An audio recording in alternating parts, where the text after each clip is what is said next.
Friends, good morning. ఎలా ఉన్నారు? మీరు అందరూ బాగుండాలని మనస్ఫూర్తి అయితే కోరుకుంటున్నానండి. ఈరోజు వీడియో వచ్చేసి నేనైతే తలకు రాసుకోవడానికైతే నేనైతే ఆయిల్ అయితే కాస్తున్నానండి. నేనేమేమి ఇంగ్రీడియంట్స్ వేస్తానంటే ఇందులో ఇది మామూలుగా ఆడిచ్చిన నూనె ఉంటుంది కదా, ఆ కొబ్బరి నూనె అయితే వేసాను.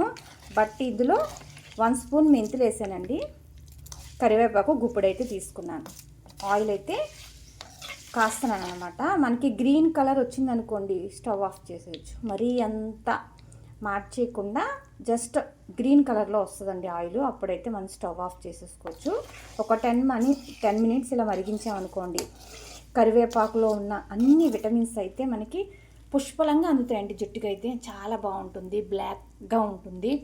మనకి ఎంత వయసు వచ్చినాయి ఇప్పుడు అందరూ కలర్స్ రంగులు వేసేసుకున్నారు కదా, బట్ అలా అయితే ఏ అవసరం లేదు. న్యాచురల్గా మన జుట్టు అయితే సూపర్గా ఉంటుందండి. నేను ఎప్పుడు ఇదే ఆయిల్ అనేది యూస్ చేస్తాను అనమాట. నాకు పెద్ద భారీగా అయితే అవసరం లేదు. మనకి ఇప్పుడున్న ప్రస్తుత కాలంలో హెడేక్ అయితే బాగా వస్తుంది కదండి. హెడేక్ రాదు, ఇది బాగా మనం మసాజ్ చేసుకోవాలన్నమాట. ఓకేనా ఫ్రెండ్స్, ఈ వీడియో అందరూ నేనైతే ఈ వీడియో అయితే పోస్ట్ చేస్తున్నానండి. వీడియో కానీ నచ్చినట్లయితే లైక్ చేయండి, షేర్ చేయండి, కామెంట్స్ చేయండి ఫ్రెండ్స్.